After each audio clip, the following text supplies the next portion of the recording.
예. 기도하겠습니다. 사랑해 주님 감사합니다. 또 우리 하요 또 성경 모임을 통해서 하나님의 귀한 진리의 말씀을 또 배우려 합니다. 주님께서 가르쳐 주시고 또 우리에게 지혜를 주셔서 이 성경의 진리의 말씀이 정말 잘 이해되고 잘 풀릴 수 있는 은혜가 함께 있는 귀한 시간 되게 도와주옵소서. 예수님 이름으로 네. 감사하며 기도합나이다. 아멘. 아멘. 네, 감사합니다. 어이구, 오늘은 행교 선생님께서도 다른 일이 또 많으신 모양이네요. 글쎄, 다들 바쁘시네요. 네네네, 그러시네요. 자, 오늘 우리 요한계시록 12장이네요. 네, 12장에 지난 시간 살짝 했어요, 그죠? 앞에 지금 우리 6절까지는 대충 했고요. 그 다음에 이제 7절부터 우리가 좀 해갈 내용입니다. 7절부터 거기 12절까지는 조홍현 집사님께서 읽어주시고요. 그리고 13절부터 나머지 얼마 안 되죠? 13절부터 17절까지는 이고미 목사님께서 읽어주실까요? 7절부터요. 네.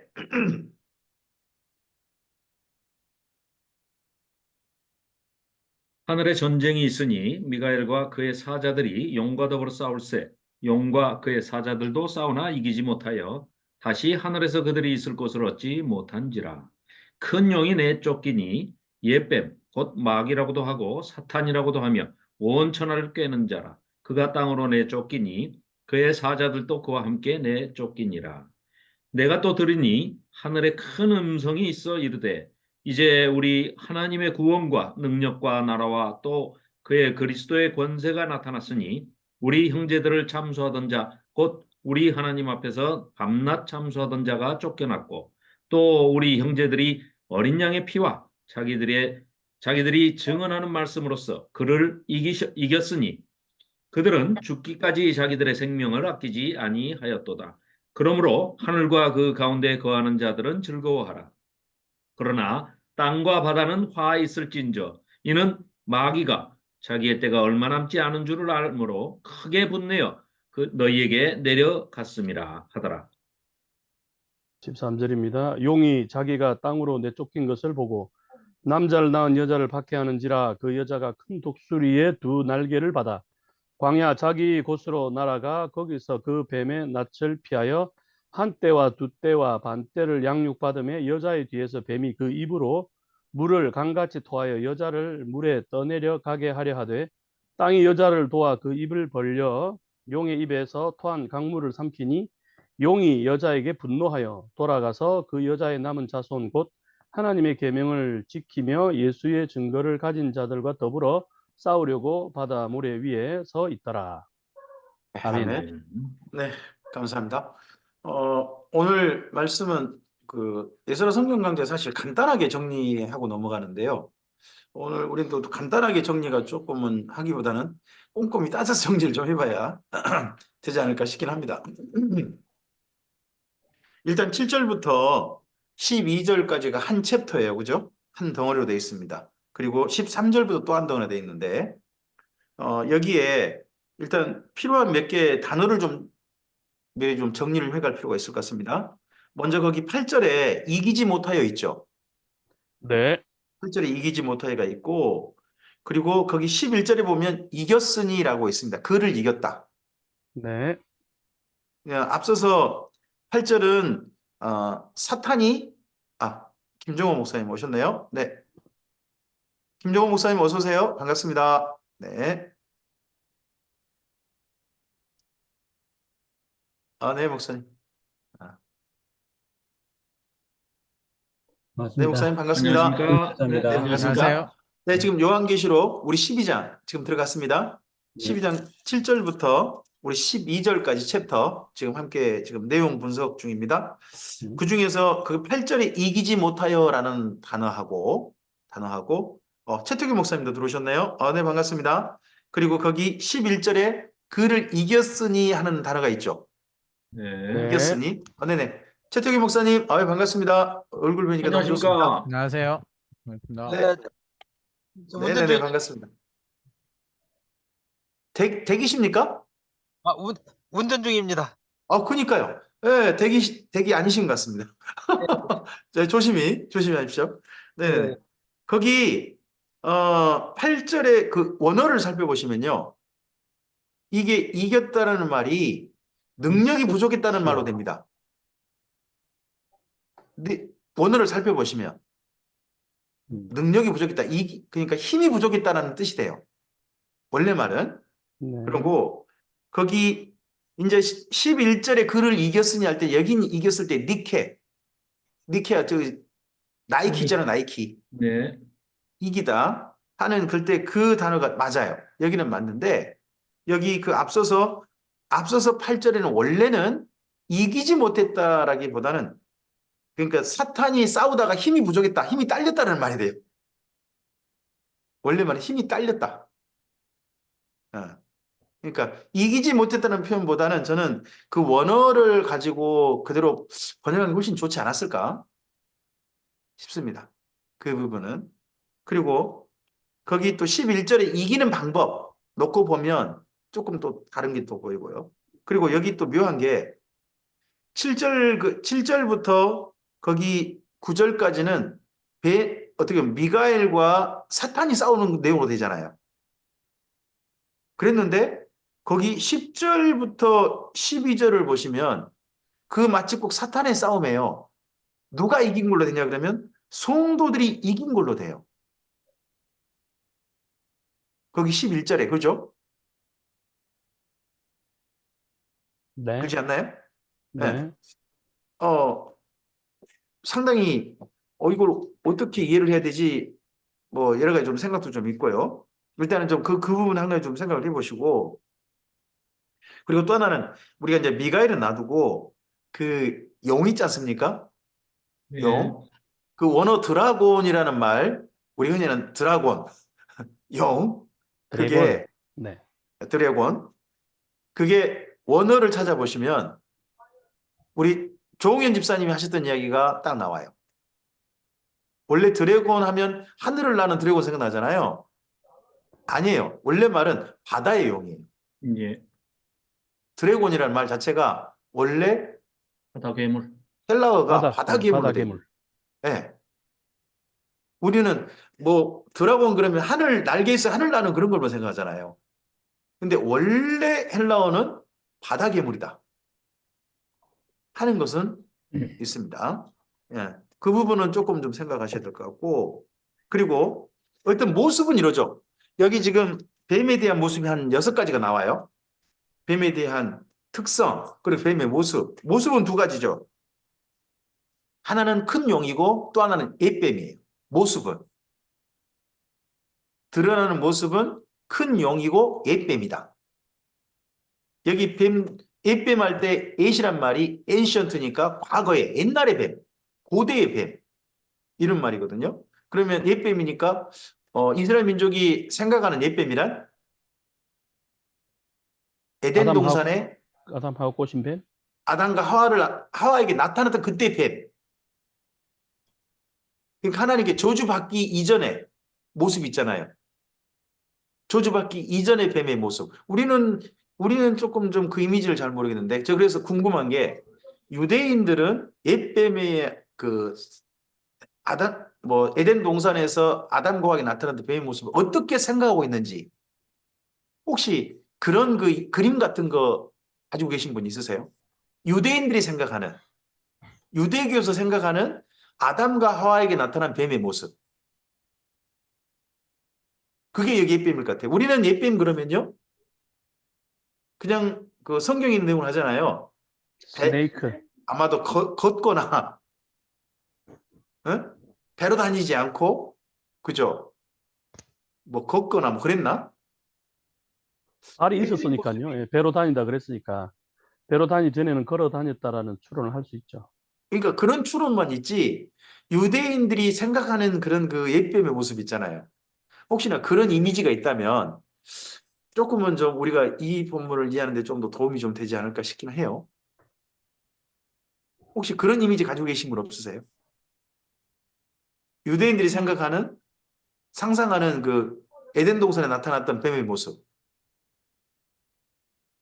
뭐 우리가 아주 유명한 그림은 있죠, 그림. 그림은 있나요? 네, 네, 아주 영목사님 유명한 화가가 그린 그림. 화가 그린 그림. 네네. 그런데 아, 그건 뭐 그건 유대인의 어떤 좀 그 유럽에서 그린 거잖아요. 그렇죠. 예, 그건 유럽에서 한참 뒤에 뭐 15세기 이후에 예. 그린 것들이고. 그래서 전 유대인들이 생각하는 그 뱀의 모습이 좀 궁금하더라고요. 유대인들이 생각하는 유대교에서 이 옛뱀을 어떻게 그리고 있을까 하는 것은 조금 좀 궁금해요. 네, 저희들이 동양적인 사고가 많다 보니까 용 그러면은 이미지가 그 이제 어떻게 보면 용 그러면 발 달리고 날아다니고 이거 되는데 성경의 헬라에서는 드라곤이 바다 괴물인데 바다에서 그 용처럼 이런 좀 무시무시한 괴물이 상상이 안 되거든요. 결국은 악어 정도나 좀 무서울란가. 그거 악어. 말고는 예, 별로 그렇게 그래서 그 자꾸 동양적인 이미지가 안 사라지니까 그 뱀 그러면은 스네이크로 생각하든지 아니면 드래곤으로 생각하든지 하는데 목사님 말씀 맞다나 유대인들이 생각하는 뱀이 뭘까? 자꾸 우리가 어떤 짐승화 하려고 하는데 그 뱀조차도 예수님한테 나타났던 어떤 그 우리 사람의 형체의 모습으로 어 그러지 않을까라는 방금 생각을 해봤습니다. 몰라 제가 영화를 좀 봐서 그런가. 음, 영화 보신 닭 같습니다. 네. 그래서 근데 성경에서 그 뱀이 네. 저주를 받아가지고 배로 기어다니기 시작했잖아요. 그 전에는 뭐 걸어다니든지 날아다니든지 그건 알 수 없는데 저주를 네. 받아가지고 기어다니는 거로다가 성경에 나와 있는 것 같더라고요. 그러니까 우리도 그렇게 상상을 하는데 이제 유대인들이 생각하는 옛뱀의 모습은 어떨지 우리는 그렇게만 이제 생각을 하고 있잖아요, 목사님. 이제 저는 근데 실제로 유대인들은 여기 지금 요한계시록이 유대인인 사도 요한이나 또는 요즘은 뭐 요한 장로 뭐 그분이 썼다고 한다면 그분이 생각하는 이미지가 있을 거 아니에요. 그분이 생각하는 이미지. 그게 궁금하다는 거죠. 어. 그러면 아까 저 바다 괴물을 이제 네, 그 드래곤이란 말씀하시는데, 말이 예, 드래곤이 바다 괴물이라고 말씀하시는데 네, 해룡이라고도 또 얘기하거든요. 그걸 바다에서 해룡요? 네, 예, 공룡, 바다 바다에 공룡. 사는 아, 바다 용이다. 공룡, 바다 공룡. 베헤못, 네. 베헤못, 구약성이 그렇죠. 리워야단 뭐 많이 리워야단. 나오는데 저 전부 다 리워 바다의 리, 바다 괴물. 상상의 리워야다. 네, 상상의 바다 동물이죠. 괴물이란 말이죠. 네. 네네네. 일단 그런데 모습은 그래요. 모습은 두 가지예요. 드래곤이거나 옓뱀이거나 그래요. 그리고요, 이 뱀의 특성은 한 네 가지가 되죠. 특성. 첫째가요, 마귀죠. 마귀. 첫 번째 특성. 이름은 이절에 아니죠. 전부 네. 다 이것들은 특성이지 그의 이름은 없어요. 첫째, 마귀란 뜻은 중상자 디아볼로스 중상자, 비방자. 비방자. 그러니까 누군가를 모함하는 자. 모함하는 자란 뜻이, 네, 그게 여기 사탄의 특징이죠. 모함을 잘하는 자. 작은 걸 뻥튀기 해가지고 그 사람을 아주 나쁜 사람 만드는데 도 그 열심히 하는 같은 사람. 뭐 그런 사람이 사탄적인 사람이 되겠죠. 그 예병 닮은 사람. 그다음 두 번째가요. 사탄 사탄이죠. 사탄은 대적하는 자예요. 뜻이 사타나스. 하나님을 대적하다. 예뱀의 특징이 대적하는 자라는 뜻이 있고요. 그 다음에 온 천하를 꿰는 자. 깨는 자. 이건 미혹하는 자죠. 속이는 자. 대상을 몇 사람 정도가 아니라 온 세상을 갖다가 속인다는 거죠. 온 세상을 속인다. 그렇다면 지금 현재 세상도 사탄에게 속고 있는지도 모르죠. 예. 세상 자체가. 심지어 기독교도 사탄에게 속고 있을지도 모르죠. 네. 그런 것들은 우리가 사탄이 왜냐 그러면 가리지 않고 전체를 깨려고 하니까. 그리고 하나가 더 있죠. 거기 보시면 참소하는 자란 말이 있습니다. 참소하는 자. 그죠? 10절 하반절. 네. 네네. 10절에 우리 형제들을 참소하던 자고 우리 하나님을 밤낮 참소하던 자가 있습니다. 이 하단 말에 우리가 좀 익숙한 단어가 있죠. 카테고리라고 하는. 네. 카테고리요. 네. 카테고리. 그 말이 원래 이게 참소하다, 고소하다. 고소하다는 말이거든요. 이게 고소질 잘하는 사람. 꼬리에 꼬리를 무는 고소. 그러니까 요즘 우리가 사탄의 특징을 본다면요. 사람들 속에 사탄이 정말 있겠다 싶으면 이 네 가지 모습은 몰라도 모습은 광명한 천사라도 과장하잖아요. 근데 사탄은 항상 네 가지 특성이 있다는 거죠. 모함을 잘한다는 거. 그죠? 모함을 잘하고요. 그 다음에 어떻게 보면 적군을 잘 만드는 거죠. 적군을 잘 만드는 거. 우리랑 싸울 만한 적군이 있잖아요. 예? 항상 적을 잘 만들어가지고 그 적에게 막 그냥 그 온 힘을 실제 싸워야 할 대상이 아닐지도 모르겠지만 하여튼 적군을 잘 만드는 그 대적하는 자고 그리고 속이는 거죠. 뭐 전체를 대상으로 속이려고 하는 그런 존재고 그리고 또 하나가 있다면 고소질 잘하는 그런 대상이라면 이게 사탄과 닮아 있다는 거죠. 사탄과 닮아 있다. 요즘으로 한다면 이 정도를 잘하는 이런 스펙을 가진 어떤 단체나 사람이나 나라가 있다면 어디가 있을까요? 거의 다죠. 거의 다. 거의 다인가요? 거의 다 그럼 사탄에게 물들어 있다는 거네요. 그렇죠. 종교까지도. 교회는 어떨까요? 교회도 뭐 교회가 더 교회는 제일 심하죠. 모함하는 거 상대편을 있는 그대로 볼까요? 모함하려고 할까요? 그 이제 방금 목사님께서 네 가지라고 이제 여기 성경을 네, 기준으로 해서 네 가지 말씀을 여기는 하셨는데 네네네. 저는 이제 방금 그 말씀을 듣다 보니까 이런 생각이 들어요. 네.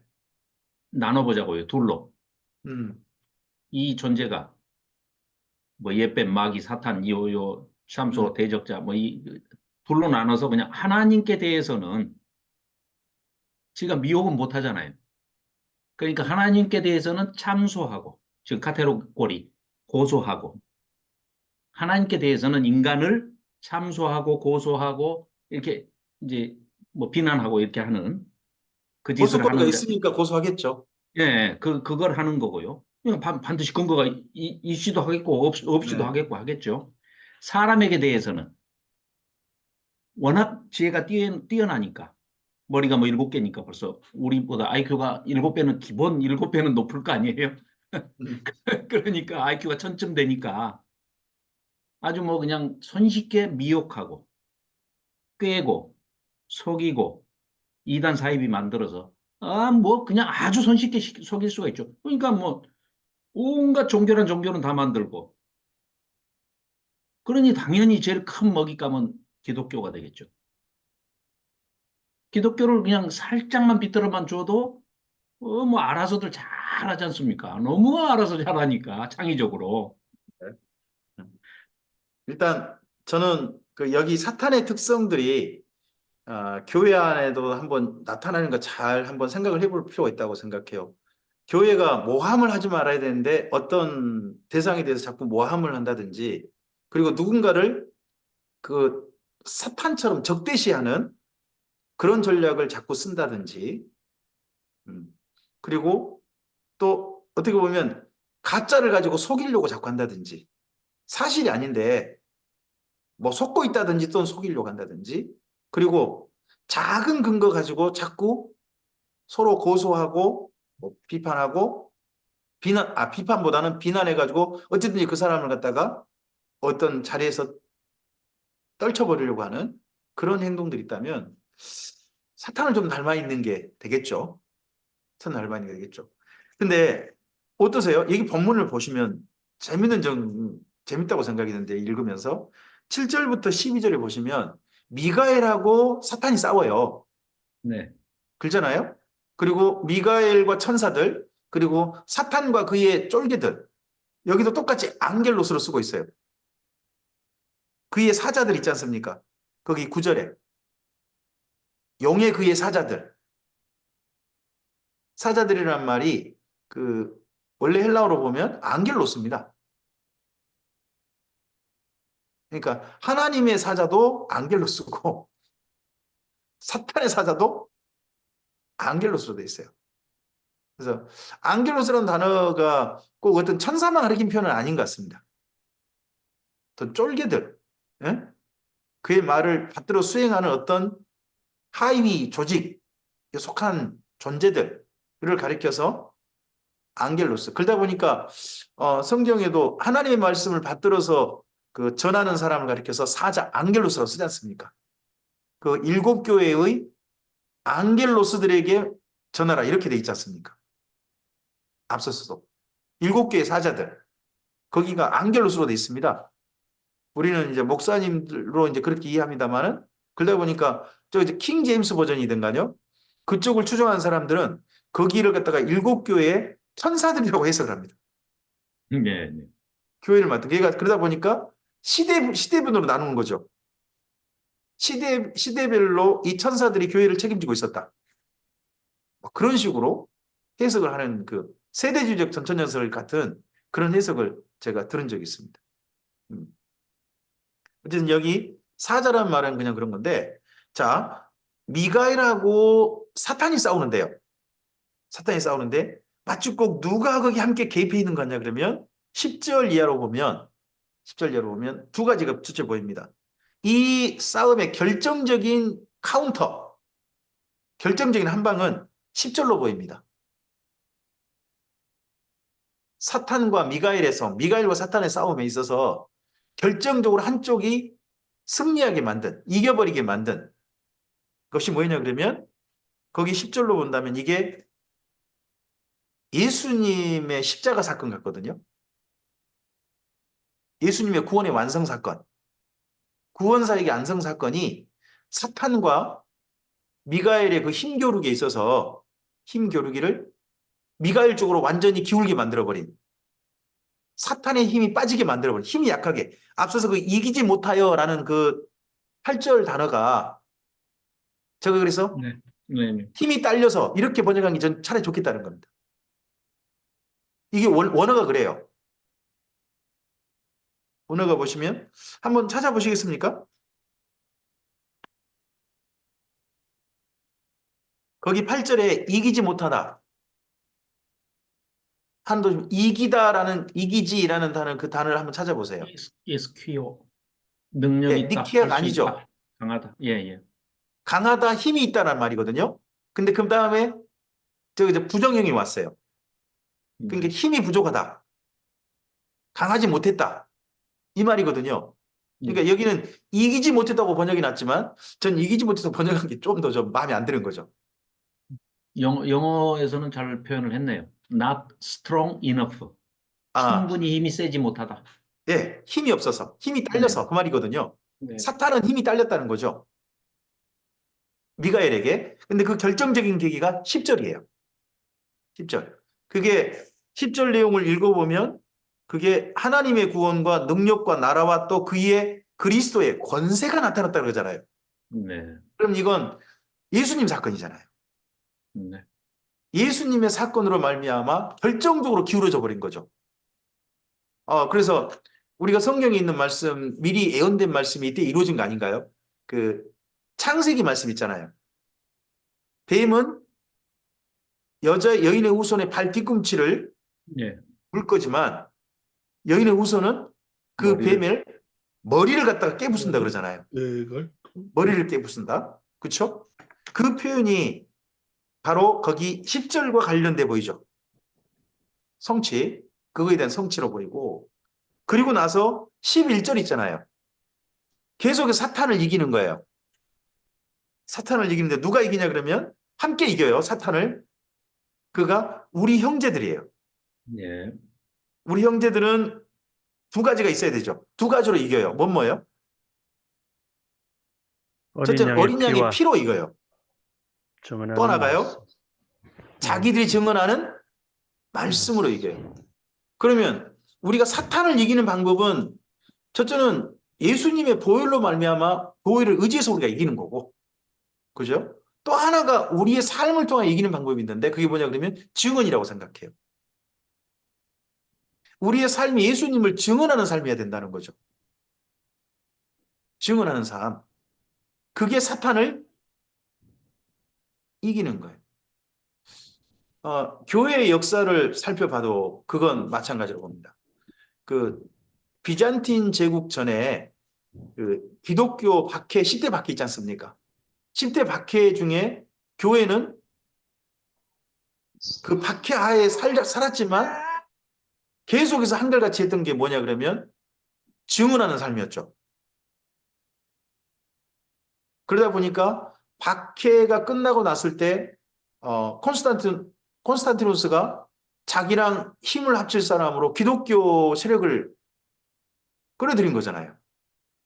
아시아 그쪽에 소아시아하고 헬라 그쪽에 엄청나게 많은 기독교인들이 있다 보니까 그들과 힘을 합쳐가지고 콘스탄티누스가 반란을 일으켰고 그 콘스탄티누스가 황제가 된 거 아니에요. 그리고 황제가 돼서 그가 해준 것이 자기와 함께 힘을 합쳤던 기독교인들에게 기독교 공인을이라는 선물을 준 거 아닙니까? 그때 그러면 박해 중에 기독교는 번성했어요. 심지어 콘스탄티누스가 반란을 일으킬 때 반란을 함께 할 정도로 세력이 커진 거 아닙니까? 수많은 영주들도 예수님을 믿고 또 영주를 따르는 수많은 사람들도 예수님을 믿고 해가지고 힘을 합쳐서 그 일이 됐다는 거 아니에요. 이제 그렇게 해서 이루어졌습니다. 그리고 기독교가 크게 퍼진 때가 비잔틴 제국 아닙니까? 1000년을 가잖아요. 근데 비잔틴 제국 후에 뭐가 오냐 그러면 이슬람이 침략이 오죠. 이슬람이 침략이 왔을 때 비잔틴 제국에서 전체가 기독교 나라잖아요. 지금 터키, 튀르키예 그쪽에 살았던 사람들이 그 어떤 반응을 보이죠? 기독교를 싫어하죠? 아니 비잔틴 제국에서 네. 저 이슬람에 저항하는 방법으로 네. 비잔틴 제국 사람들이 기독교 신앙을 지키는 방법으로 뭘 택해요? 순교? 그러니까 앞서서 지하로 들어가죠, 지하로. 네, 로마의 10대 박해 때하고 비교를 해보면 카타콤베. 땅속으로 숨어들지 증언하진 않아요. 네, 카타콤베. 앞서서 10대 박해 때는 엄청난 박해 속에서도 끝까지 증언하는 삶을 살았어요. 기독교가 확장됐단 말이에요. 근데 이슬람이 쳐들어왔을 때는 기독교가 움츠러들고 숨어들고 하면서 약화되죠. 전파한 게 아니라 자기만 지켜요. 그러다가 소멸해버려요. 그래가지고 지금 투르키에는 이슬람인이 97%잖아요. 그러니까 기독교가 이기는 방법, 증언이라는 것이 이기는 거죠. 사탄을 이기는 거. 순교. 네. 네. 그러니까 사탄은 기독교의 확장이 안 되길 원하는 거죠. 참된 기독교 확장이 안 되길 원하는 거. 그러면 예수님의 보혈은 우리가 사탄이 어떻게 할 수 없죠. 하지만 사탄이 한 가지는 어떻게 할 수 있는 것 같아요. 자꾸 그걸 못하게 하려고 하는 것 같아요. 그게 뭐냐 그러면 증언하는 삶. 예수님을 좀 더 확장시키는 삶. 나한테 손해가 있고 피해가 있다 할지라도 예수님을 다른 이들에게 전하는 삶. 나를 통해 예수님을 자꾸 드러내주는 삶. 그것을 교회가 포기해버리면 사탄이 이기는 거죠. 여기 말씀에서. 여기는 분명히 니케로 돼 있어요. 거기 11절 이겼으니라는 표현 한번 찾아보실래요? 네. 8절과 딱 구분될 거예요. 니케. 네. 여기 니케로 돼 있어요. 니카오. 네, 그것도 여기 보면 과거형인데 능동형으로 돼 있습니다. 그러니까 우리 어린 양의 피로 이기는 것은요, 이건 주님께서 해주시는 거죠. 의존하는 거죠. 근데 우리가 사탄을 이기는 증언하는 삶은 능동형이어야 돼요. 이건 수동형이 아니에요. 능동형이에요. 그렇게 이기는 거죠. 그리고 뿐만 아니라 그 능동형이 뭐냐 그러면 그 다음 표현 돼 있잖아요. 그들이 죽기까지 자기들의 생명을 아끼지 아니하였다. 이게 사탄을 이기는 방법이에요. 이 이김의 시작이 어떻게 되죠? 누가 먼저 이렇게 이기는 걸 본을 보이신 거예요? 예수님? 네, 언제? 예수님. 십자가. 십자가 사건 전에 예수님이 이렇게 이게 이기는 거다 하는 거라고 예수님께서 한번 말씀하신 적 있어요. 세상에서 너희가 환난을 당하나 당하나? 담대하라. 내가 세상을 응? 이기었노라. 이기었노라. 이겼노라. 그 말씀 언제 하시죠? 십자가 지시기 바로 직전에. 그때 하시던 이야기죠. 그 이야기와 연장선이 여기 11절인 게 보여요. 그러니까 저는 마치고 이게 장면이 뭐가 떠올랐냐 그러면 이번에 읽다가 떠오른 게 그 여호수아 때 이제 가나안 정복 있잖아요. 네. 전쟁 이길 때 이스라엘 모세- 군대가 이기잖아요. 네. 모세가 근데 사실 3일 이스라엘 군대와 누가 함께해요? 하나님. 천사가 함께 하잖아요. 네, 네. 대대장. 천사가 함께 하잖아요. 거꾸로 이건 좀 거꾸로 또 생각해 봤어요. 천사하고 사탄이 힘겨루기 하고 있어요. 힘겨루기 하고 있는데 저기 어떻게 보면 천사 쪽에 힘을 실어주는 게 뭐냐 그러면 우리들의 증언하는 사. 아주 여호수아서는 우리가 싸울 때 천사가 거기에 힘을 엄청 실어가지고 순식간에 이기게 하는 그런 거였다면 어떻게 보면 천사와 사탄의 어떤 힘겨루기에 성도들이 이기는 것이 천사들에게 엄청난 힘을 실어주는 그런 점 거꾸로 또 장면으로도 생각해 볼 수 있지 않는가 하는 생각을 저는 했거든요.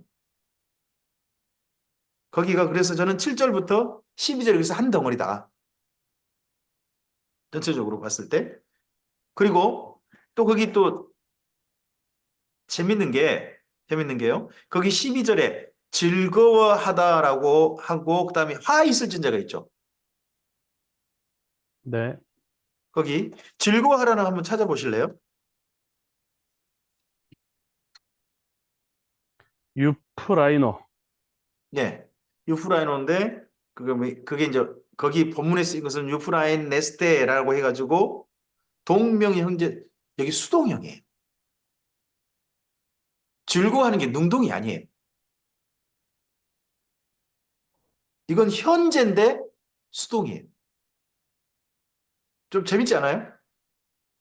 앞서 사탄을 이기는 건 뭐냐 그러면 사탄을 이기는 것은 아주 내가 적극적으로 이기는 거예요. 근데 즐거워하는 건요. 나 스스로 즐거워하는 게 아니라 하나님께서 해주신 것 때문에 즐거워하는 것 같아요. 그게 뭐냐 그러면 하늘에 거하게 되는 것 같아요. 이거 좀 독특한 표현인데 여기 그 12장에 나오는 하늘이라는 단어가 전부 다 우라노스라는 단어가 쓰였거든요. 싹 우라노스가 쓰였어요. 전부 다. 거기 1절부터 하늘에 큰 이적이 나타날 때 그때부터 해가지고 전부 다 우라노스에 그리고 또 거기 7절에 하늘에 큰 전쟁이 있다 그러잖아요. 하늘. 네. 거기도 우라노스고요. 그리고 여기 12절도 그냥 우라노스예요. 우라노스는 단어를 쓰고 있어요. 근데 거기 12절에 구분을 해서 이야기를 해요. 하늘과 그 가운데 거하는 자라고 표현하고요. 그렇죠? 그 다음에 땅과 바다는 화가 있다 그러잖아요. 네. 땅과 바다는 화 있다 그러는데 갑자기 그 바다가 있다 그러는데 거기 12절 끝에 보면 너희에게 내려갔다 그러죠. 네. 네. 너희에게. 그러면 너희는 땅과 바다입니까? 땅과 바다에 거하는 사람들인 겁니까? 사람이죠, 사람. 앞서서 그러니까 하늘과 거기에 거하는 자들과 비교해서 본다면 여기는 땅과 바다에 거하는 자들이 될 것 같아요. 네. 존재들. 땅과 바다에 거하는 존재들. 거기 너희는 땅과 바다가 화가 있다는 게 아니라 거기에 있는 존재들이 어떤 생명체들, 사람들이 뭔가 화가 있다 하는 거고요. 여기 즐거워하다라는 단어와 비교되게 화 있을진자 단어를 좀 찾아봤는데 슬프다가 먼저 있더만요. 여기 화 있을진자 단어가 한 단어예요. 우아이. 와이. 우아이. 우아이. 이게 우리랑 비슷한 것 같아. 와우? 뭐예요? 우아이? 와우. 와. 와우. 근데 이게 히브리어도 또 비슷해 발음이요. 호이예요. 히브리어도 이게 화 있을진자란 말이요. 호이라는 네. 말이에요. 호이. 호이. 호이예요. 이게요. 첫째는 뭐라 그냥 감탄형으로 돼 있죠. 오호. 이런 두 번째는 슬프다. 그 다음에 화 있을진저 이렇게 돼 있어요. 그러니까 우리는 화 있을 진저 그러면 굉장히 뭐라 그럴까? 제가 지금까지 생각했던 화 있을 진저는 여기 본문 제대로 안 찾아보다가 이번 찾아보고 난 다음에 아주 분을 내면서 그러면서 화 있을 진저 막 그렇게 그냥 저는 자비 없이 막 그렇게 하는 것처럼 느껴졌거든요. 근데 구약이나 신약이나 그리고 또 제가 궁금해가지고 마태복음 그 23장에 바리새인들한테 화 있을 진저 하시잖아요. 예수님께서. 거기다 한번 찾아봤어요. 똑같아요. 우아이예요. 원래 그 말은 슬프다더라고요. 음. 그러니까 하나님께서 화 있을진저 하실 때요. 한 번도 그냥 무자비하게 화 있을진저 하시는 게 아니라 전부 다 슬프다는 감정을 가지고 화 있을진저 하셨더라고요. 저 읽어보면서 새롭게 하나님의 그 화 있을진저에 대한 새로운 또 좀 감정적인 측면에서 조금 좀 생각해 보게 됐어요. 그러면 우리가 기존에 알던 이 독사의 자식들아 이거 아니네요. 그러면 그건 맞겠지만 독사의 새끼들은 화 맞겠죠. 있을진저 근데 독사의 화 자식. 있을진저 할 때는 네. 그게 아주 분나서 하는 게 아니라 너무 슬프신 거잖아요. 아휴, 멸망의 길을 가는 걸 보고. 한숨이네 한숨. 그러니까 아하 뭐 이런다든지. 그러니까 이거는 네, 번역을 할 때 네네네. 독립적으로 화 있을진저로 이게 해석을 했다기보다는 뒤에 네, 분노가 나오니까 그죠? 네네네. 그죠? 예, 이게 그러니까 이제 사실은 슬프다 하는 감탄사인데 네네네. 그거를 뒤에 보면은 이제 크게 분내어 너희에게 내려갔다 하니까 네, 예, 그렇게 짝지어 가지고 그냥 화 있을진저로 예. 예, 예. 그렇게 한글로 해석을 한 것 같아요. 일단은 똑같아요. 여기 네. Y라는 단어는 여기만 아니라 근데 똑같이 전부 다 화 있을 진주로 번역을 했어요. 음. 이 단어가 마태복음 23장에 7번 나온 다 똑같은 단어예요. 그러니까 사실은 이게 why 그러면은 그냥 감탄사로서 한국말로 하자면 이 하는 거예요. 이 우는 그 의태어, 의성어 뭐 이런 감탄사인데 에카 하는 거하고 비슷한 허이 하는 그 비슷한 건데 에카는 이미 있죠, 그죠? 다 부서져 버린 거 보고 에카라 그러는 거고, 슬프다. 이거 슬프다는 거, 이건 예. 그거 슬픈 게 아니라 앞으로 처참하게 무너질 것이 뻔히 보이니까 예, 슬픈 예, 화 있을 진저. 예. 그런데 그거를 네. 화이슬진저로 해버리니까 그 디모스 때문에 분내다 하는 것 때문에 연결지어가지고 그냥 과격하게 쓴 거 아닌가 싶기도 해요. 그다음 분내는 것은 저 사탄이 분내는 거지. 예, 큰 분노가 네, 그 사탄이 분내 가지고 그 땅과 바다를 휩쓸어 버릴 걸 보고 땅과 바다에게 또 거기 있는 사람들에게 화 있을 진저 그런 거잖아요. 마귀가 분을 내니까 화는 우리가 당하는 거죠. 그러니까 그렇죠. 그게 슬픈 일이고. 하여튼 그래서 여기에 조금은 좀 저도 이제 궁금한 게 12절에 그러면 하늘과 그 가운데 거하는 자들은 누구예요? 천사? 아니죠, 아니죠. 하나님의 자녀들, 사람들? 천사와 그럼 땅과 하나님의 바다에 사람들? 거하는 사람들은 하나님의 자녀가 아니고요? 전부 다죠, 전부 다. 물어보니까 답한 것뿐이에요. 아니면 그러니까 말고. 이거 하늘과, 이야기해 보자고요. 하늘과 하늘에 거하는 자들이 이거 누구예요? 하늘과 그 가운데 거하는 자들이 뭐 전부 다죠. 뭐 위에서도 네, 우리 형제들, 뭐 형제들을 네, 참소했고, 네, 네, 예, 그 다음에는 우리 형제들이 또 이겼고, 네. 근데 예, 이기는 방법이 죽는 순교, 거죠. 예, 순교. 순교죠, 순교. 죽는 예, 걸로 돼 예, 있어요. 그 생명을 증언이고, 아끼지 않았다. 마르티오, 예, 순교하다 증언하다가 똑같은 단어니까, 마르티오니까. 네, 네, 네, 네. 예, 그, 그렇게 하는데, 이제 네, 이 마귀가 그 꼴을 보고 이제 아주 분을 내니까, 하늘과 그 가운데 거하는 자들은 즐거워하라. 그러나 땅과 바다는 화 네. 있을진저 하는데 사실은 이게 화가 사람들한테 있는 것이지 땅과 바다에 있는 너희에게, 게 아니거든요. 예, 너희에게, 네, 예, 너희에게, 너희에게니까. 예, 네, 너희를 대상으로 내려갔다. 뭐 네. 이런 거니까요. 너희에게 내려갔으니까 이제 네, 네, 네. 화가 있을 것이다. 네. 그리고 사탄이 화를 여기 내니까. 11절에 자기들의 생명을 아끼지 않았다라는 그 표현을 밑에 나눠주가 있어요. 아끼지 네. 않았다라고 번역을 했는데 원래는 자기들의 생명을 사랑하지 않았다. 이렇게 돼 있어요. 그럼 누구의 생명을 사랑한 거예요? 이걸 요한 1서와 연결해 보세요. 형제들, 자기의 네? 형제들, 형제들. 우리 그 요한 1서 그걸 이야기 하잖아요. 형제를 위하여 자기 목숨을 버린 자가 가장 큰 사랑이다. 예수님도 그렇게 해가시고 요한복음하고 요한 1서가 그 이야기를 하잖아요. 바로 여기 표현도 보면 어떻게 보면 요한 1서하고 요한복음과 관련돼 가지고 자기들의 생명을 아끼지 않았다 이렇게 번역을 해놨는데 네. 차라리 전 자기들의 생명을 사랑하지 않았다는 사랑하지 표현을 않았다. 해놔도 예. 이 표현을 해도 저는 전혀 무방하다고 봅니다. 실제로 거기 원어가 그렇습니다. 아가파스? 예, 맞습니다. 아가파스인가요? 네네. 아가페. 아가페의 그 동사형. 그 단어로 되어 있거든요. 그래서 이 부분도 다른 그 요한 복음하고 요한 일서도 좀 연결된다 하는 것도 좀 이해해 보시고 그것이 바로 사탄을 이기는 거다 하는 것들 두 가지가 보이는 거죠. 형제를 위해서 자기 목숨을 사랑하지 않는 것 그리고 증언하는 것 예수님을 증언하는 것 이건 우리의 몫인 것이고 또 그러할 수 있도록 우리 안에 예수님의 보혈이 사탄을 이기게 하는 것이고 이런 것들로 말미암아 우리가 언젠가 하늘에서 찬양한다면 전 여기를 수동태로 왜 쓰였을까라는 생각을 좀 해보다가 이런 생각을 저는 좀 해봤는데요. 제 생각이 좀 지나쳤을 수도 있어요. 어떤 생각을 했냐 그러면 거기 12절에 하늘과 그 가운데 거하는 자들 있잖아요. 네.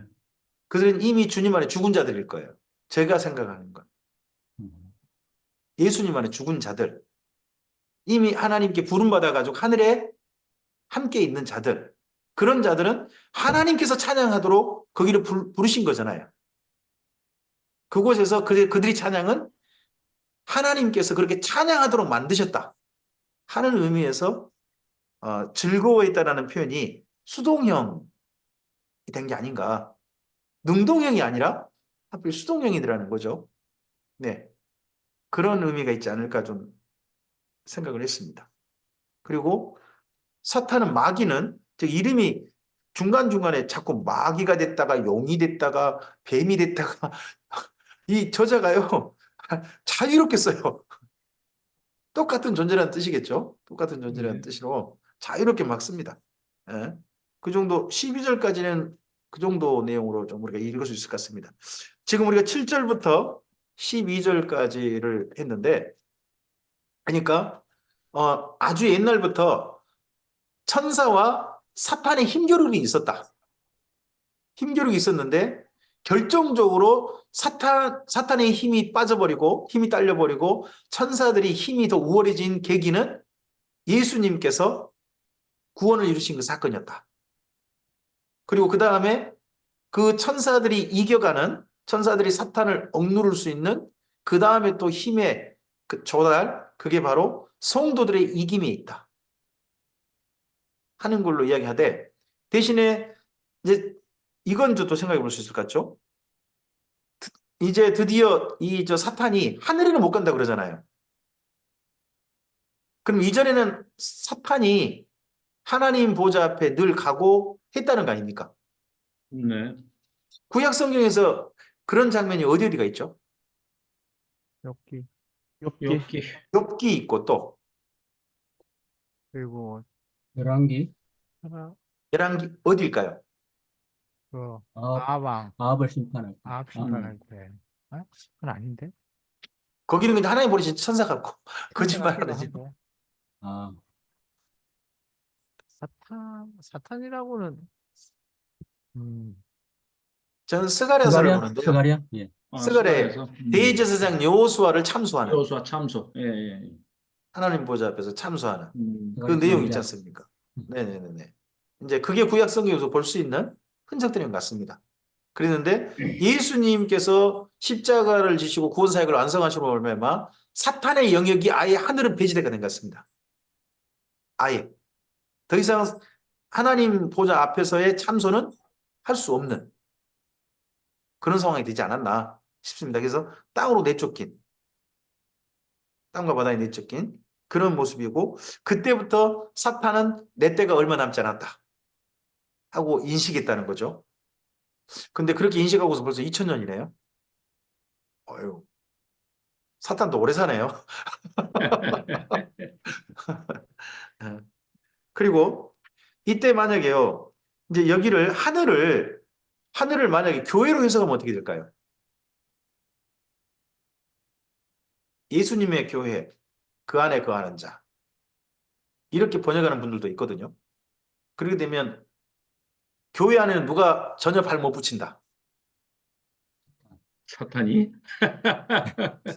근데 진짜 그러나? 아닌 것 같은데 하는 생각이 들어가지고, 사탄을 너무 과소평가하는 겁니다. 예, 사탄은 늘 교회 안을 주로 다닐 것 같은, 네, 네. 그럼요. 그럴 것 같아서 그것도 안 맞고, 그리고 여기를 이단들이 또 재밌게 해석을 해요. 거기 12절에 하늘과 그 가운데 거하는 자들 있잖아요. 이걸 네. 자기들 단체로 해석을 해요. 이단들이 대부분 다. 14만 4천? 14만 4천 어쨌든 간에 하늘이 자기 조직이라는 거예요. 그래서 그 안에 거하는 자들이 뭐예요? 구원받은 자. 그러니까 자기 조직 속에 들어오면 뭐가 있다? 구원이 있다. 구원이 있다 하는 말 할 때 이렇게 하고, 사탄은 어디 있다? 땅과 바다. 땅과 바다는 어디? 세상 교회가 된 자기들의 기독교. 세상 교회가 된 기독교 이렇게 표현합니다. 그래서 교회에 그대로 다닌 사람은 화가 있고, 자기들 조직에 들어온 사람은 즐거워한다. 이런 걸로 인용할 때, 그렇게 엉터리 말을 할 때 거기 12절을 잘 씁니다. 잘 쓴다는 거. 뭐 그 정도는 알아두시는 게. 근데 목사님은 지금 그 네. 12절에서 하늘과 그 가운데 거하는 자들은 하나님 백성 중에 미리 이제 죽은 사람들, 잠자는 자들이 이렇게 표현이 됐을 것이고, 네. 땅과 지금 바다는 그냥 이 땅 현재 살아있는 생존한 사람들. 현재 살고 있는 이제 모든 믿는 자, 사람들. 성도들, 성도들 포함한 모든 사람들. 뿐만 아니라 그냥 모든 사람들 모든 사람들. 그렇게 보는 게 뭐 어떻게 그렇게 해석을 좀 해놓은 데가 있습니까? 모르겠습니다. 모르겠어. 아니, 그런 해석은 없는 것 같고, 제가 해석을 좀 찾아봤는데 네네네. 전혀 그런 식으로 해석을 하고 있진 않네요. 하늘과 그 가운데 거하는 자들은 그냥 하나님과 천사들 이런 표현만 쓰여 있고요. 그리고 하나님과 땅과 바다에 천사들. 있는 자들은 그냥 인간을 가리킨다라는 표현으로 보통 일반적으로 해석을 좀 많이 하는데, 근데 이것도 굳이 본 읽어보니까 공무상 뭐 그걸 뭐. 예, 아니 뭐 그게 왜냐하면 여기 7절부터 12절까지가 우리가 알지 네. 못하는 하늘에서의 어떤 그런 사건이잖아요. 네. 근데 이 그뿐만 아니라. 사건이 이게 예수님의 이게 또 네. 아까 목사님은 십자가 그거 기점으로 해서 네. 이겼다라는 표현을 쓰고 있는데, 뭐 그리고 또 11절에 보면 네. 순교한 자들 있잖아요. 그러고 난 다음에 12절이거든요. 그러면 순교한 자들이 거하는 곳이 어디겠나? 저는 하늘이지 않겠나. 물론 사탄과의 그 힘겨루기에서 이긴 천사들도 즐거워하겠죠. 물론 즐거워할 수 있겠으나. 한데 그러면 이게 나중에 또 우리 순교자인 그쪽으로 또 해석해야 되는지 또 그것도 아이, 좀 그런데요. 나중에 또 그쪽으로 뭐 다섯 아니 번째 근데 인형? 이게 이게 정확한 시점이 네. 조금 저는 좀 애매해서, 우리가 이거 아까 여섯 개 네. 인 뗄 때 다섯 번째인 순교자 그때 보면 거기에 순교자 그러면 아까 목사님 말씀처럼 그런 순교자들도 충분히 이게 아까 보면 11절에 나오는 네네. 증언한 자들이잖아요. 그거로 음. 이긴 자들이죠. 어떻게 보면 순교는 이 땅에서 당했지만 예수님을 따라서 이긴 자들이니까 충분히 그 다섯 번째 인 사건에 속할 수 있는 사람들이잖아요. 근데 이게 시점을 가늠하기가 저는 정확하지가 않아서 조금 그러거든요. 제가 보기에는. 지금 우리가 12장부터 14장까지를 이해할 때, 기본 전제가 있는 게 있잖아요. 저는 네. 노 목사님 전제를 아주 잘 해놓으시다고 생각하거든요. 네, 그게 뭐냐 그러면 과거라고 하셨는데 과거죠. 요약이잖아요, 요약. 네. 예수님의 지상 이제 7번째 나팔 불리기 전까지 역사 요약, 역사역이니까 여기 11절에 죽은 자가 적어도 예수님이 지상 강림하시는, 지상 강림보다는 7번째 나팔 불리기 전에 그 전에 죽은 모든 사람들도 여기 들어가겠죠. 그 전에 죽은 사람. 그 시점을 놓고 과거가 될 테니까. 네네. 그리고 그렇게 죽은 사람들은 하늘에 거한 게 아닌가? 아니, 아, 그것도 그렇게 해석도 뭐 크게 어긋나는 것 같지는 않아요. 하여튼 제가 그렇게 생각했는데요. 네. 다른데 노 목사님이 그렇게 해석했나라고 봤는데 노 목사님도 그냥 넘어가시는 것 같고, 그냥 넘어가셨어요. 노 네, 목사님은 다른 그냥 분들도 넘어가시고, 별 이야기, 신소 목사님 그 이야기만 있고, 또 하늘을 갖다가 교회로 해석한 자도 있고, 신천지라든지 이단들은 자기들이라고 그러고, 하는 해석만 봐가지고, 아이, 참, 해석이 마음에 안 든다.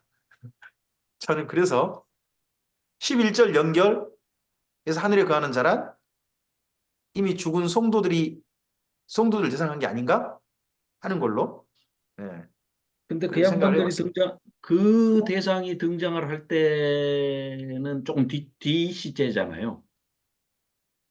좀 뒤로 밀려야 되잖아요. 시제상으로. 그 사람들을 지금 여기서는 언급하기에는 너무 빨라요. 그럴까요? 예, 12장이 완전 과거 완료형으로부터 이제 쭉 이렇게 돼 왔었는데 하면서 이제 얘기를 하는 것이고, 13장으로 본다면 현재형이니까 14장은 이제 미래형이 될 수가 있겠지만은 12장은 완전 과거거든요. 그런다면은 재림 때 등장해야 할 대상들이 먼저 언급이 된다는 것은 조금 무리한 해석이 아닌가 이런 생각도 좀 드네요. 제가 이제 또 재반박을 한다면. 예, 예, 예. 아니 뭐 어차피 지금 우리가 근거는 없으니까. 토론이잖아요. 네, 지금 네, 이제 네, 이게 두 번째 박해잖아요. 네, 네, 1차 박해 때 수많은 기독인이 죽었잖아요. 예. 그들 순교자들이 자기 형제들을 위해서 자기 생명을 바친 거 아니에요. 형제들을 사랑해서. 그들을 먼저 죽은 자들은 그럼 어디 있는 건가? 아니 그건 있는 거 그걸 얘기하는 게 아니라 지금 그러니까 그들이 예, 호출할 만한 지금 시점이 아니지 않냐. 너무 빠르다. 하여튼 이 부분은 조금은 전체적인 아니, 사탄과 천사의 전쟁. 예, 예. 예. 그러니까 12장에서 이제 1절부터 딱 나오는 스토리가 야, 이게 사탄의 영과 그 하나님의 영을 이제 이어가는 이 영들의 전쟁인데 하면서 이제 설명을 쭉 하지 않습니까? 메시아도 이제 지금 언급을 하고 메시아를 잉태하고 해산한 이스라엘 백성도 이스라엘 나라도 얘기를 하고 이런 과정에서 그 먼저 잠자던 자들이 지금 나올 때는 아니지 않냐. 잠자는 자들. 네, 네. 하여튼 이 부분에 있어서 하늘과 그 가운데 거하는 자들에 대한 해석은 분분하다. 분분합니다. 이제 저는 거기에 대한 해석을 한 가지를 제안을 해본 겁니다. 네, 네. 한번 그 부분 나름 정리를 좀 해보시고요. 일단 천사와 사탄의 힘 겨루기에 있어서 결정적인 그 힘을 한쪽으로 안전히 가게 했던 분은 예수님이신 거고, 그 다음에 그런 사탄과 그 천사의 전쟁에 있어서 힘 겨루기에 있어서 그 다음에 성도들도 일정 부분 기여하고 있다. 뭐 이런 쪽으로 읽어볼 수 있을 것 같습니다. 그리고 난 다음에 영이 그 다음 13절부터 보시면 쫓겨납니다. 앞서서는 마귀라고 했는데 또 갑자기 또 거기 또 3절, 13절 보시면 영이 나옵니다. 뭐 영, 뱀 다 나옵니다. 그래서 자기가 땅으로 내쫓긴 것을 보고 남자를 낳은 여자를 박해했답니다. 여기 남자를 낳은 여자는 마리아입니까? 이스라엘 민족입니까? 이스라엘 민족. 여기를 이제 카톨릭에서 해석을 잘해야 되겠죠.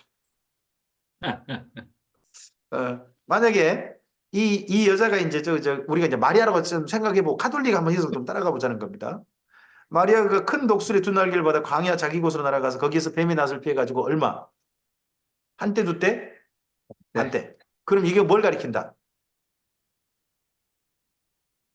카톨릭 쪽으로 한번 생각을 해보세요.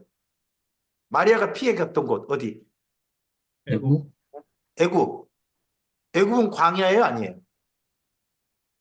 광야죠. 애국 광야라고 불립니다. 애국 광야. 거기는 민숙이 광야인데 애국 광야라 하잖아요. 아람 광야잖아요. 아, 그래도 애국 광야라 뭐, 그냥 통칭해서 애국 광야. 그건 아니지. 애국 광야 일테는 바람 광야, 신 광야 이쪽이 이쪽을 두고 한 말이고 애국 도시에 가서 피해 있었던 거예요. 거기는 근데 그리고 또 그때 예수님께서 피했던 시간이 3년 반인가요? 모르겠는데요. 아니요. 헤롯이 3년 반. 죽기까지. 그리고 그 다음에 그 용이 마리아를 죽이려고 힘썼다.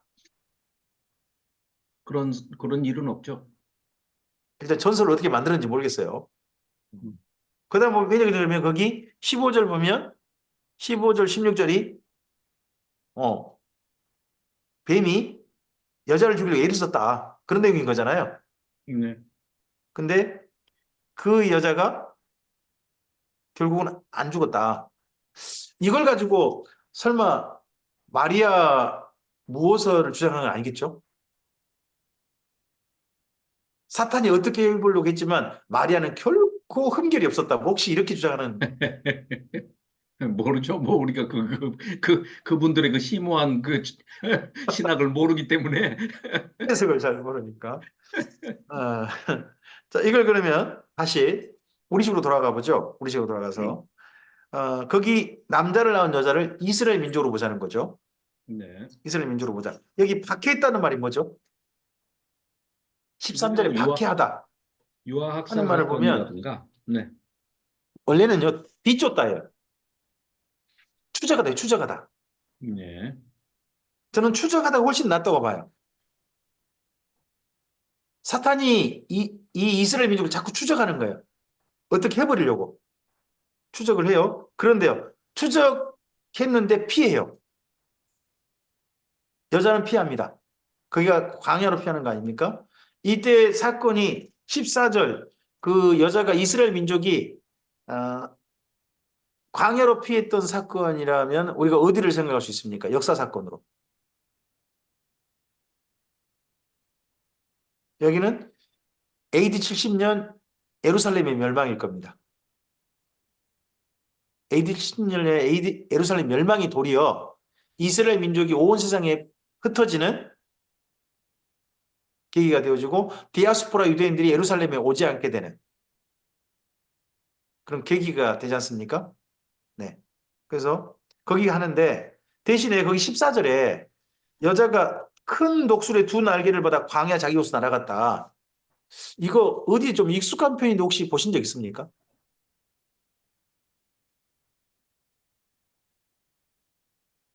이고민 목사님, 몸성을 켜시고 에스겔? 에스겔 어디? 몰라요.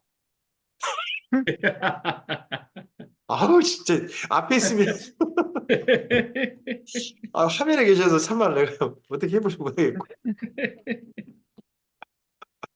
출애굽기 19장 네, 맞아요. 출애굽 19장이에요. 나오는 예. 네, 한번 가보실까요?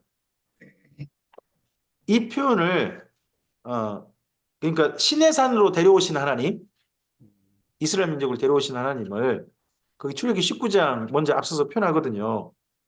네, 4절이네. 네 4절이죠. 예.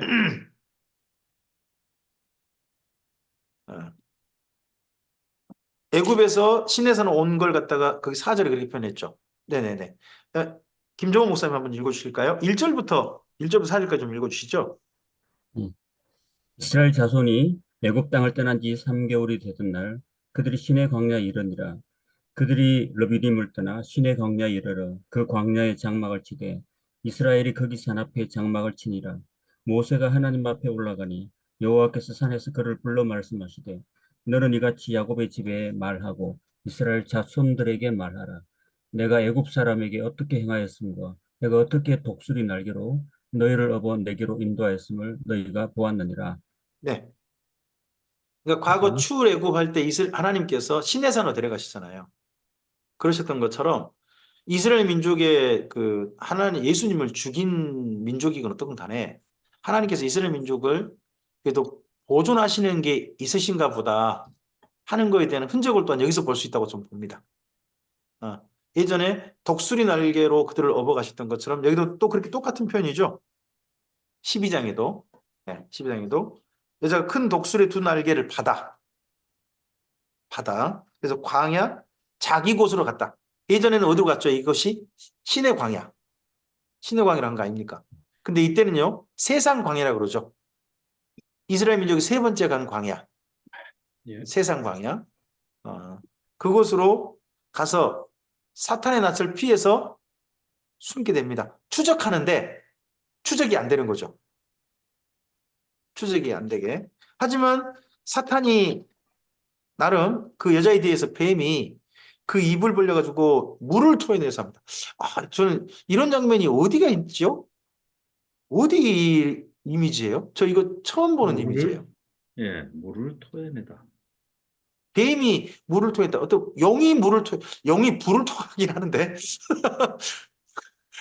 영화를 보면 영이 불을 품잖아요. 혹시 물을 품어내는 뭐 그런 뱀이나 용이나 그런 이미지가 있나요? 서양에? 아니면 이스라엘 민족에게? 싱가포르의 그 물 뿜는 그 물고기 모양으로 그 사자 그게 머리고 말고요. 아니 서양 우리나라는 아니잖아요 일단. 하여튼 이제 헬라 쪽이나 로마 쪽이나 아니면 이스라엘 민족 쪽에 혹시 이런 이미지 있어요? 구약 성경에 제가 이런 이미지를 읽어본 적이 없거든요.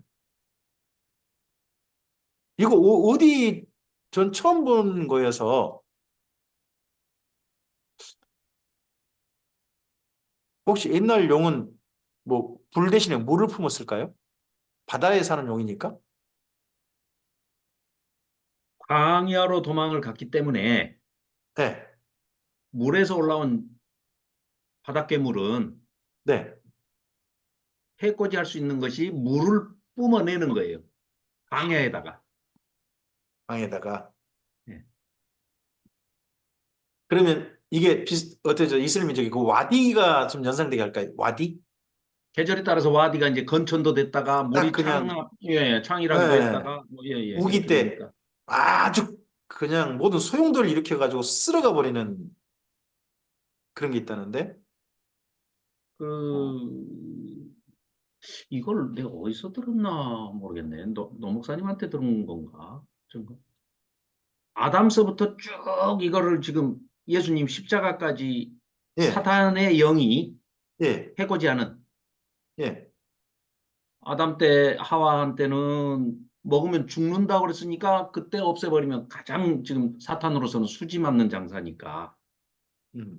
그때 없애려다가 아이고 이거 애를 낳는다는 거하고 당장 죽지 않는다는 것은 그 사탄이 몰랐던 거잖아요.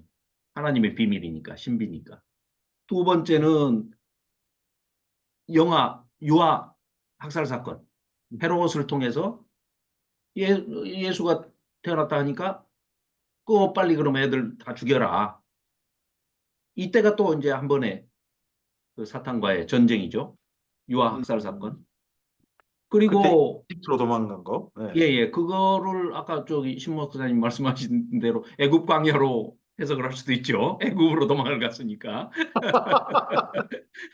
그러면 에스겔서 그 20장에 나오는 민수기 얘기가 아니고 애굽 광야. 자, 그러고 바벨론 포로기 때 열국 광야도 역시 마찬가지로 페르시아 에스더 사건. 그때 유대인을 전부를 멸절시키려고 그랬지 않습니까? 하나님 좀 다급하시니까 야 이거 에스더 통해 가지고 네네네. 전체를 그냥 모르드게를 통해서 전체를 살려내고 거꾸로 하만 일당을 다 없애는 그런 멸절 위기를 전화위복으로 돌리는 그런 사건. 또 그런 뭐 사건이 이제 노 목사님 설명은 그 과거로부터 사탄이 그렇게 했다라고 하는 사탄의 행적에 대한 이야기로 충분히 그러니까 이제 두 이해될 수 있을 영적인 것 같아요. 전투가 그렇게 네, 해서 끊임없이 지금 이어져 가지고 예수님 십자가에 또 죽이면 끝날 네, 줄 알았더니 부활이라는 것이 또 있었네. 그걸 또 몰라 가지고 사탄이 또 당한 거죠. 네. 그러니까 사탄이 IQ가 1260인데 머리가 7개니까. 근데 조금 더 높으신 것 같아요. 아니, 근데 방금 그 하신 이야기에 제가 반론을 예, 제기한다면 예, 지금 여기 13절을 보시면 영이 예, 쫓겨나고 난 다음의 일이거든요. 근데 쫓겨나기 전에 무슨 일이 있었냐 그러면 우린 지금 11절을 봤어요. 네, 예수님으로 말하면 결정적인 힘이 한쪽으로 치우친 사건이 전제되고 난 다음에 그 다음에 사탄이 하늘에서 더 이상 발 못 붙이고 땅에서 쫓겨나고 그러고 난 다음에 땅이 남자를 낳은 여자거든요. 네. 남자를 낳기 전에 여자가 아니라 음. 남자를 낳은 여자를 박해했다고 돼요. 여기 11절에서 이겼다는 거는요. 증언하는 말씀으로 이제 이겼다 이거를 아니. 제가 드린 얘기 10절, 10절. 예수님 네, 있잖아요. 예, 10절에 예, 저는 예수님 사건으로 봐야 옳다고 예, 봐요. 예, 예, 예. 그럼 예수님 사건 이후에 거기 13절이 있는 거잖아요. 네, 네. 쫓겨나고 그러고 나서 남자를 낳은 여자니까 예수님을 낳은 여자잖아요. 그렇죠. 이스라엘을. 그러면 예수님이 이 땅에 존재하셨을 때 그러고 난 다음에 여자니까 여기는 과거로부터 이스라엘 민족이라기보다는 그 이후 물론 유대인들을 계속해서 괴롭힌 건 맞죠. 어떻게 해버리려고 했었죠. 근데 여기가 내쫓긴 것을 보고 난 다음에 했다라고 하는 그렇게 하는 본문상의 표현들이 이 뱀의 행동에 대해서 어느 시절부터 이렇게 해석해 갈 거냐. 아담 때로부터 해가지고 쭉 그렇게 해석을 해올 거냐. 아니면 예수님 이후 이스라엘 민족에 대한 걸로 해석할 거냐. 용이 내쫓긴 시점, 하늘에서 내쫓긴 땅으로 네. 내쫓긴 시점을 그것 그 명시하기가 곤란한 내용 아닐까요? 일단 본문상으로 그렇다는 거죠. 10절을 아니, 보시면 네, 10절이 먼저 쫓겨났어요. 거기 또 9절도 내쫓기죠. 네. 내쫓기고 10절도 내쫓겨요. 그리고 난 다음에 13절이 내쫓겠다는 것을 받아가지고 그 다음 내용을 이어가요. 13절에 본문상. 그러니까 본문상은 이들이 내쫓긴 게 예수님하고 뭐 예수님의 네. 탄생과 전후에서 뭐 이렇게 얽히는 건 아니잖아요. 일단 뭐 가령 이걸 옛날에 뭐예요? 그 예, 헤루빔이었다가 예, 그때 예. 내쫓긴 거 그때부터 한 거냐? 이미 구약의 선지서에서도 이미 그렇게 비유컨대 풍자적으로 얘기를 할 정도면 이사야서나 뭐 이런 데서 네네네. 음흠. 이미 그 쫓겨난 시점은 훨씬 이전 구약 원시 역사, 원역사에서의 쫓겨난 것을 음. 이렇게 쭉 풍자적으로 얘기하는 것이지, 네. 이 있네. 시점을 네네. 예수님 시점으로 봐서는 안 되지 않냐고 말이죠. 예수님 시점을 봐서는 네. 결정적으로 힘이 딸린 것은 예수님 시점이지만 쫓겨난 그렇죠. 것은 훨씬 그 전부터다. 그렇죠. 예, 예. 그러니까 이미 이사야서 14장에서 그렇게 풍자를 한다는 것 자체가 네. 훨씬 그 이전부터 케루빔의 사탄의 그 정체성에 대해서 그 사건에 대해서는 이미 풍자적으로 비유가 되고 있었다. 그러면 8절은 언제로 해석을 해야 되는 거예요?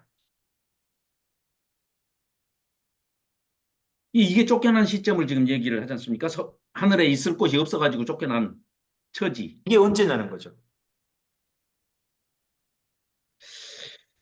하늘에 전쟁이 있었다. 미가엘과 싸웠다. 쫓겨났다.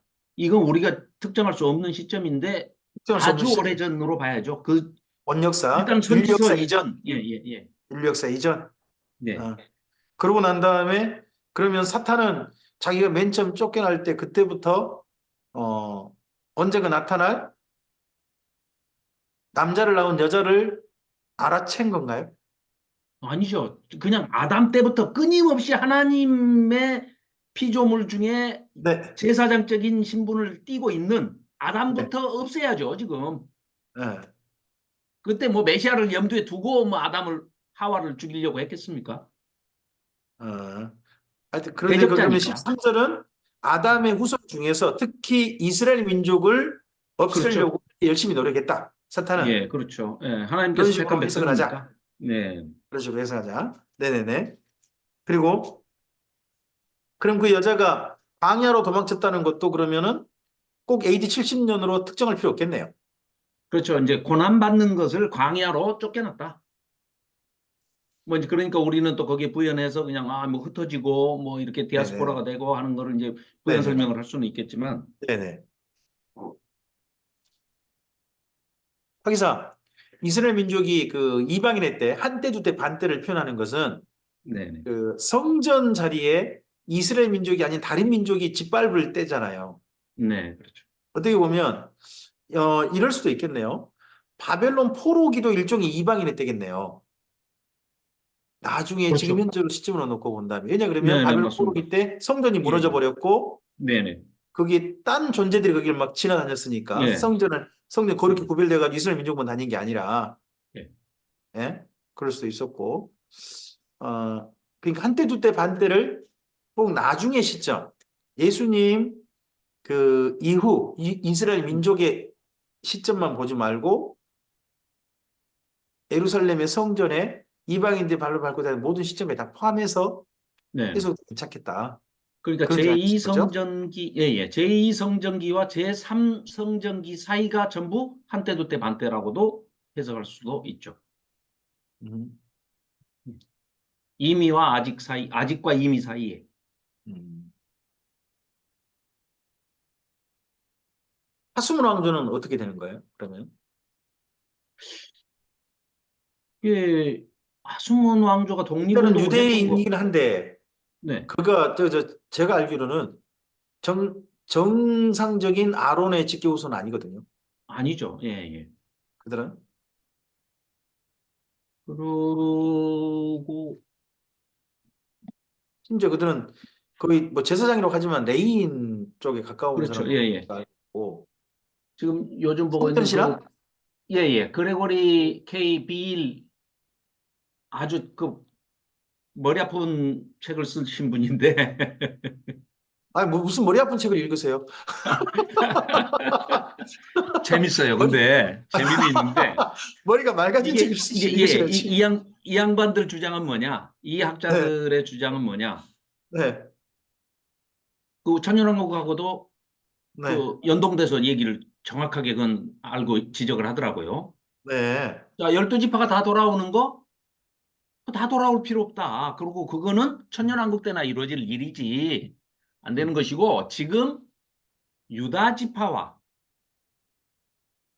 일부 레위 지파 제사장 아론의 후손들 네. 이들만을 염두에 두고 계속해서 지금 여호수아서 이후로 모든 네. 역사서와 예언서들이 그들의 초점을 맞추고 있지. 나머지 10지파는 720 BC 722년 721년에 북이스라엘이 멸망해가지고 10지파 다 없어져 버렸지 않냐. 그들이 언제 돌아온다는 거냐. 그거는 천년왕국 때나 이루어질 일이고 지금은 유다지파와 레위지파 회복이라는 것은 성전이 회복되고 예배가 회복된다는 것은 두 지파다. 그 두 지파에 초점을 맞추고 있으니까 그들이 이제 나중에 확장성을 가지고 온 유대인 우리 이방인하고는 전혀 관계없이 온 유대인 12지파를 다 끌고 올 것은 그들이 천년왕국 때에 가서 이룩할 것이다. 성취될 것이다. 이 두 지파들이 그 이제 성취시켜야 할 사명이다. 이런 식으로 해석을 하더라고요. 하여튼 재밌게 읽으시고요. 뭘?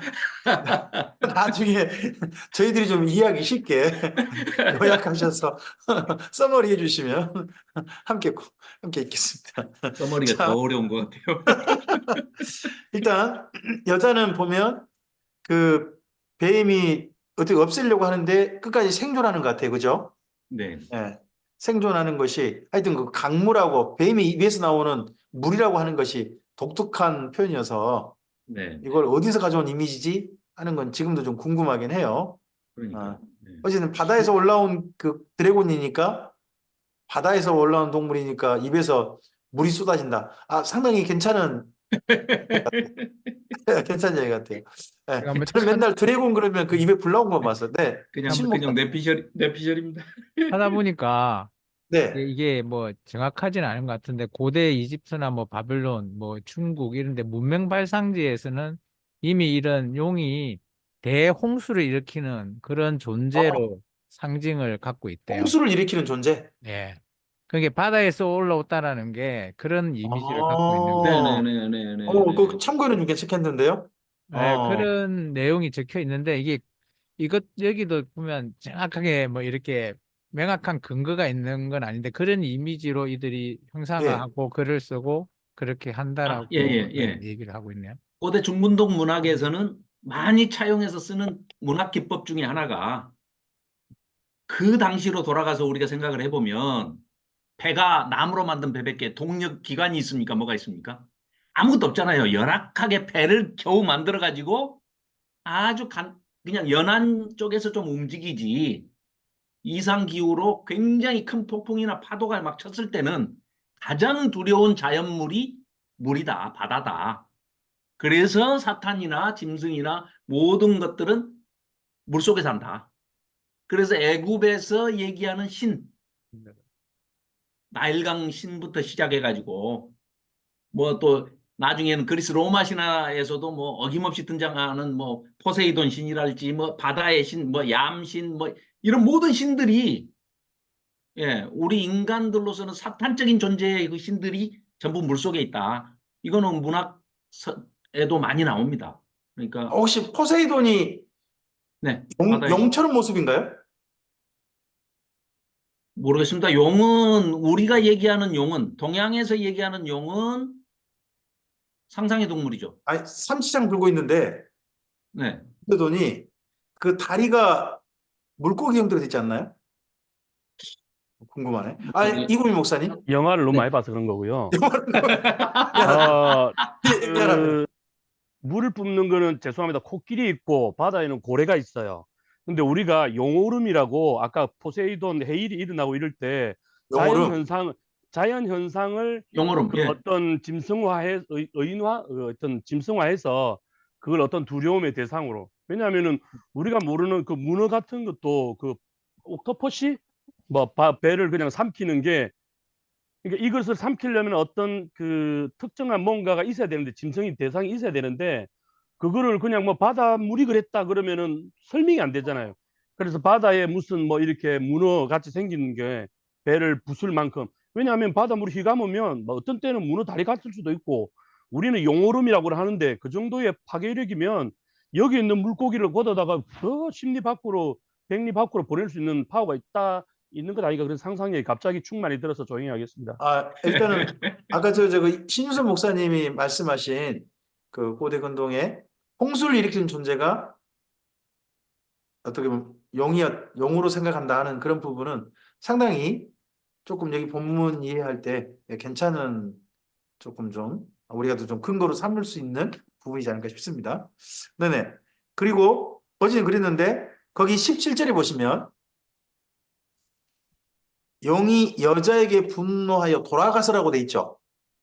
네. 어디로 돌아가는 거예요? 돌아가다니요. 하늘로 돌아가요? 땅 아래. 아니요. 이게 본문을 원어를 좀 찾아봐야 한다고 봐요. 네, 돌아가서는 네. 번역이 지금 마음에 안 들어요. 찾아봤어요. 했더니 네. 여자를 떠나서예요. 떠나서. 음. 그러니까 얘는 포기한 거예요. 그냥 여자는 놔두고 누구? 여자의 남은 후손. 네. 남은 후손을 대상으로 해요. 여기 후손이라는 단어가, 자손이라는 단어 찾아보시면 C로 돼 있을 거예요. seed. 영어로 네, SSSEED. 네. seed. 여자의 남은 씨. 원래는 음. 남은 씨예요. 자손이 아니고. 예. 근데 그 남은 씨란 누구냐 그러면 하나님의 계명을 지고 하나 더 예수의 증거를 가진 자예요. 자, 유대인 중에서 맨 처음에 유대인들을, 이스라엘 민족 전체를 갖다가 사탄이 없애려고 했는데 네. 사탄이 이제 유대인을 떠나서 누구를 타겟으로 한다? 유대인으로부터 출발되어지는 교회. 교회가 유대인으로부터 출발하잖아요. 12제자도 유대인이고 예루살렘 교도 유대인이잖아요. 그들로부터 출발하는데 남은 자손이 아니고 원래는 씨예요, 씨. 혹시 네. 그 저쪽에 맞습니다. 마태복음 13장에서 이거 연결되는 거 생각 안 나세요? 씨. 네, 복수 단수 뭐 해가지고 아니 그거 말고요. 마태복음 13장. 마태복음 13장. 씨를 뿌리잖아요. 예. 씨가 뿌려지잖아요. 어느 밭에 네네. 뿌려진 씨가 열매를 거둬요? 옥토. 옥토. 옥토밭이잖아요. 예. 그 밭에 뿌려진 좋은 씨. 그리고 한 알의 밀이 땅에 떨어져서 죽으면 많은 열매라고 하는데 열매도 원래는 씨거든요. 네. 씨거든요. 씨를 거둬요. 그래서 여기에 씨라는 표현은 신약 성경에서 굉장히 예수님으로 말미암아 구원받은 사람들을 나타낼 때 상당히 많이 쓰고 있는 표현이에요. 네. 근데 저는 자손이라고 그래가지고 그냥 후손이라는 단어를 어떻게 쓸 줄 알았더니 그게 아니고 원래 원어는 씨라는 단어를 쓰고 있다. 씨앗. 네. 씨앗이라는 단어를 쓰고 있다는 것도 한번 눈여겨보실 만하다는 거죠. 우리들이. 그리고 그 대신에 씨앗이 여자의 후손으로부터 남은 후손이 된다면 이스라엘도 출발되신 교회를 말하는데 두 가지가 그러니까 포함되는 거죠. 하나님의 계명을 지키고 떠나가 뭐예요? 예수님의 증거를 가진 자. 이들과 싸우려고 사탄이 선 곳이 어딘가요?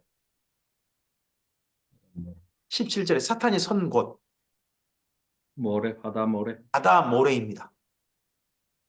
바다 모래 위에서 누구를 불러올립니까? 거기 13장에서 이제 짐승. 바다의 짐승. 그래서 사탄이 교회를 싸우기 위해서 내세우는 중요한 사탄의 앞잡이가 바다에서 올라온 짐승인 거죠. 네. 이게 어디 이미지죠?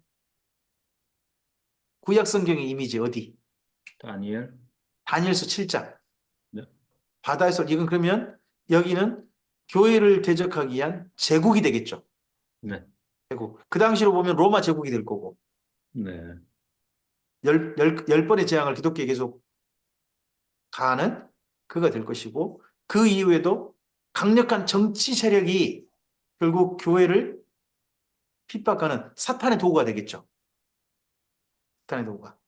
앞으로도 저는 결국 사탄은 이런 정치적인 힘을 이용할 수밖에 없다. 그렇게 생각합니다. 교회의 힘이 될 정치 세력은 쉽지 않은 것 같아요. 전 유럽이 상당히 기독교로 말미암아 그 당을 이룬 데가 많더라고요. 유럽에.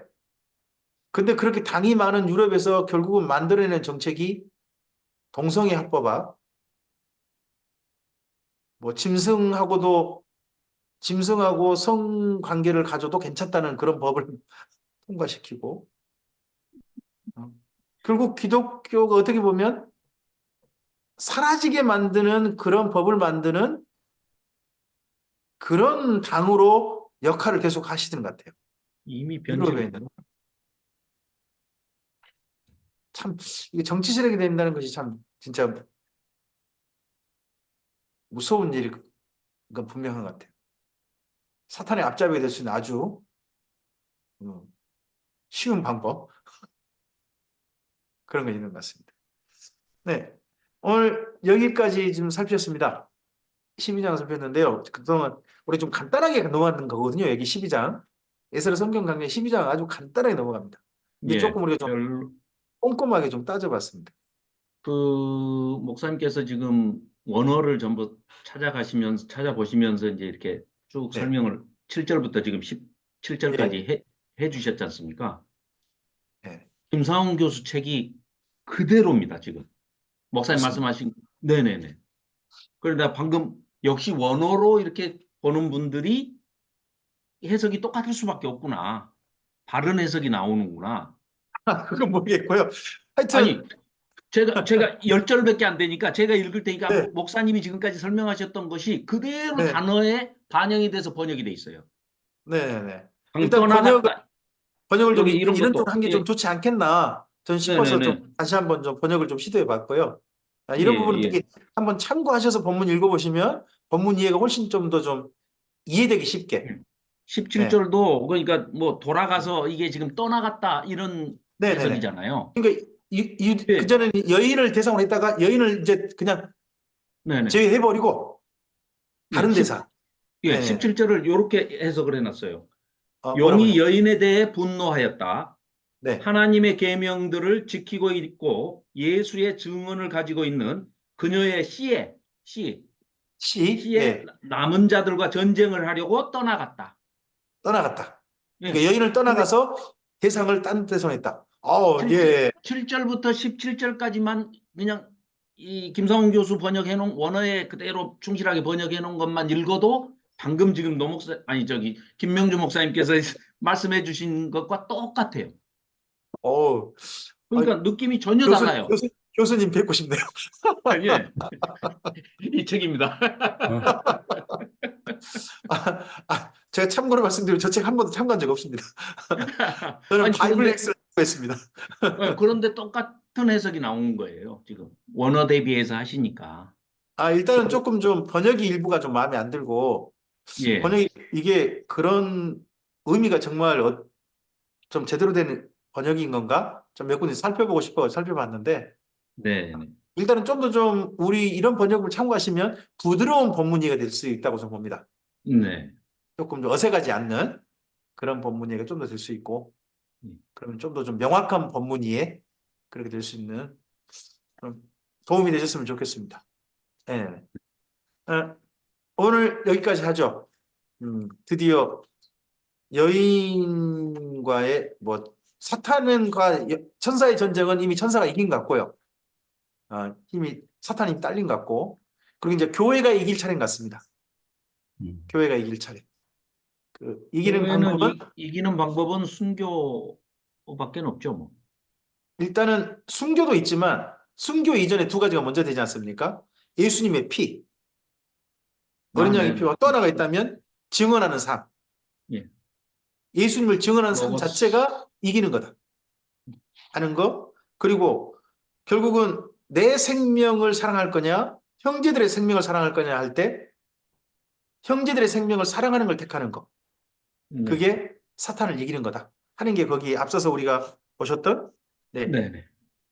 11절 같습니다. 예. 그 11절. 11절의 해석도 그 부분을 그들은 죽음에 이르기까지 자신들의 목숨을 사랑하지 않았다. 네. 예. 이제 차라리 근데 죽고 말지. 예, 예, 이런 식으로. 하여튼 거기 보면은 마르키오와 로고스 증언들의 말씀. 예. 예, 근데 어쨌든지 우리 본문은 그 아끼지 않았다라고 해놓고 난 다음에 밑에다가 나눠줄을 넣어놨습니다. 예, 사랑하지. 그러니까 여기 라고 했네. 아마도 저기 학자들 성경 번역하신 분들도 그 앞서서 있던 번역 아끼지 않았다라는 번역을 사랑하지 않았다라고 해보고 싶었던 것 같습니다. 예, 네. 근데 이게 개역 한글을 조금 좀 존중해 주다 보니까 이렇게 해석을 계속해 가지 않나 싶습니다. 잘못된 것을 계속해서 존중하는 그 마음은 어디서 나오는 거죠? 하나님보다 뭐 더 너그러운 마음인가요? 이게 꼭 잘못했다고 하긴 좀 그렇습니다. 아니, 어색할 뿐이지. 매끄럽게 들어서 이해가 되게끔 번역을 해줘야지. 번역을 이렇게 악역으로 해놓으면. 아, 하여튼 좋은 번역입니다. 우리 번역이. 노 목사님 말씀처럼. 개혁, 개혁 개정은 참 개합 개정인 것 같아요. 나름 그래도 상당히 잘 된 번역입니다. 네. 이전보다 좀 더 잘 된 겁니다. 고칠 거는 자, 고쳐야죠. 네. 오늘 그러고 난 다음에 드디어 사탄이 교회와 싸우기 위해서 내세운 존재들을 우리 이제 13장에서 만날 겁니다. 지금 그럼 13장은 현재 우리들이 직면하는 영적 전쟁. 그와 관련해서 우리가 읽어야 될 중요한 본문일 것 같습니다. 우리의 대적이 누구냐? 진짜 대적이 누구냐? 그럼 그 대적 속에서 우리는 그럼 어떻게 살아야 되는데 하는 내용은 14장. 예. 그런 이야기로 우리가 읽어갈 수 있을 것 같습니다. 다음 주에 우리 또 13장 내용을 함께 또 살펴가도록 하죠. 예. 오늘 여기까지 했습니다. 우리 이고민 목사님 일단 기도해 주시고 모임을 좀 일단 마무리할까요? 네. 하나님 감사합니다. 우리의 생각으로 또 우리가 경험한 걸로 또 이해하기보다는 또 하나님 이 시간 주시는 은혜가 성령님 조명하시는 은혜가 더 있게 도와주시고 또 우리의 배움과 끊임없는 학문 추구가 또 하나님의 또 성령 인도하심을 따라서 제대로 깨우침 받고 제대로 해석해서 제대로 적용할 수 있는 우리의 사역들이 되게 도와주시옵소서. 오늘도 또 귀한 토론을 통해서 또 도전받게 하심을 감사드립니다. 또 꿀잠 자게 하시고 또 남은 주간 사역도 믿음을 승리하게 하여 주시옵소서. 감사드리며 예수님의 이름으로 기도합니다. 아멘. 아멘. 네, 감사합니다.